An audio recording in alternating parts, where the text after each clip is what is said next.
Hey there, crypto enthusiasts. Welcome back to our channel, where we break down the latest in blockchain and trading.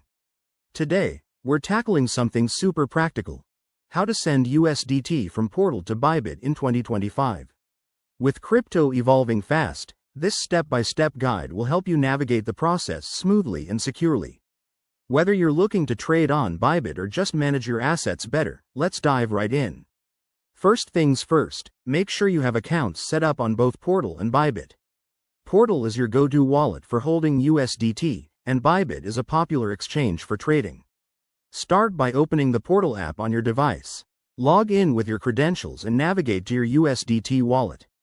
You'll see your balance there. Double-check it to ensure you have enough to transfer. Next, look for the Send or Transfer option. This is usually easy to find, maybe with an icon like an arrow. When you select it, you'll need to enter the recipient's address. Head over to Bybit, log in, and go to your deposit section. Copy the USDT deposit address from Bybit.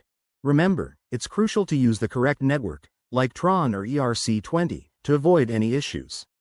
Paste that address into Portal, specify the amount of USDT you want to send, and review the transaction details. Always check for fees. In 2025, network congestion might affect costs, so plan accordingly. Once everything looks good, hit Confirm and authorize the transfer. This might involve a two-factor authentication for security. Now, sit tight and wait for the confirmation. Transactions can take a few minutes to an hour, depending on the network. Once it's done, hop back to Bybit and verify that your USDT has arrived in your account. If you run into any hiccups, double-check the address and network. It's the most common mistake. And there you have it.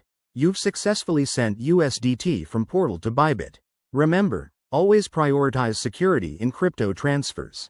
If this tutorial helped you out, give it a thumbs up, subscribe for more guides, and drop a comment below if you have questions.